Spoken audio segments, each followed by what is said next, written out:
ভারতের মেডিকেল ভর্তি পরীক্ষার প্রশ্ন ফাঁসের প্রতিবাদ এবং শিক্ষামন্ত্রী ধর্মেন্দ্র প্রধানের পদত্যাগ সহ 3 দফা দাবিতে আন্দোলন আরো জোরদারের ঘোষণা দিয়েছে ককরোচ জনতা পার্টি সিজেপি।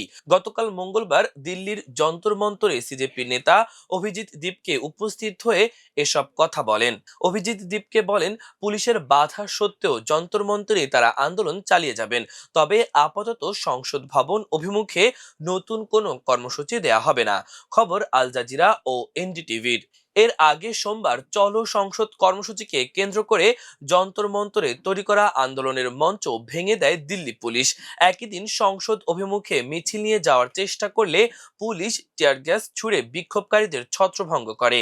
সংঘর্ষে বহু আন্দোলনকারী ও পুলিশ সদস্য আহত হন। আহতদের মধ্যে এক তরুণীর অবস্থা আশঙ্কাজনক। তাকে দিল্লির রামমোহর লোহিয়া RML হাসপাতালে ভেন্টিলেশন সাপোর্টে রাখা হয়েছে। ওই সংঘর্ষে 100 জনের বেশি আহত হন। এদিকে চলমান আন্দোলনে সংহতি জানিয়ে গতকাল প্রধানমন্ত্রী নরেন্দ্র মোদীর সরকারি বাসভবনের সামনে অবস্থান কর্মসূচি পালন করেছে ভারতীয় জাতীয় কংগ্রেস। এদিন দলটির নেতারা প্রথমে সভাপতি মল্লিকার্জুন খাড়গের বাসভবনের সামনে জড়ো হয়। সেখান থেকে হেঁটে রাহুল গান্ধী, প্রিয়াঙ্কা গান্ধী সহ কংগ্রেসের শীর্ষ নেতারা প্রধানমন্ত্রীর বাসভবনের সামনে যান। সেখানে অবস্থান কর্মসূচি পালন করার সময় কংগ্রেসের কয়েকজন শীর্ষ নেতাকে আটক করে দিল্লি পুলিশ। এ সময় রাহুল গান্ধীর নাক দিয়ে রক্ত ঝরতে দেখা যায়। কর্মসূচির আগে সামাজিক যোগাযোগ মাধ্যম এক্সে দেওয়া এক পোস্টে রাহুল গান্ধী বলেন, শিক্ষার্থীদের ওপর চলমান সহিংসতার জবাব চাইতেই তারা প্রধানমন্ত্রীর বাসভবনের সামনে গেছেন। তিনি প্রশ্ন ফাঁসের ঘটনায় প্রধানমন্ত্রী নরেন্দ্র মোদী ও স্বরাষ্ট্রমন্ত্রীর পদত্যাগ দাবি করেন। একই দিন রাহুল গান্ধী ও প্রিয়াঙ্কা গান্ধী হাসপাতালে গিয়ে আহত আন্দোলনকারীদের খোঁজ নেন। অন্যদিকে কেন্দ্রীয় স্বাস্থ্যমন্ত্রী জগৎ প্রকাশ নাড্ডা RML ও লেডি হার্ডিঞ্জ হাসপাতালে গিয়ে আহতদের চিকিৎসার অগ্রগতি সম্পর্কে খোঁজ খবর নেন। সরকারি সূত্রের বরাতে এনডিটিভি জানিয়েছে, পরিস্থিতি বিবেচনায় আন্দোলনকারীদের সঙ্গে সংলাপের পথ খোলা রাখা হয়েছে, তবে এ বিষয়ে এখনো কোনো নির্দিষ্ট সময়সূচি নির্ধারণ করা হয়নি।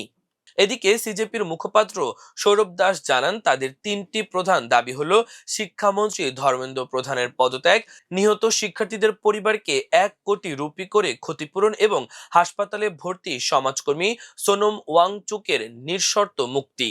এসব দাবি পূরণ না হওয়া পর্যন্ত আন্দোলন চলবে বলে তিনি জানান। অন্যদিকে প্রধানমন্ত্রী নরেন্দ্র মোদী প্রশ্ন ফাঁসের সঙ্গে জড়িতদের বিরুদ্ধে সর্বোচ্চ কঠোর ব্যবস্থা নেওয়ার নির্দেশ দিয়েছেন। কেন্দ্রীয় মন্ত্রী কিরেন রিজিজু বলেন, প্রশ্ন ফাঁস রোধ করা জাতীয় দায়িত্ব এবং দায়ীদের কঠোর শাস্তির আওতায় আনা হবে।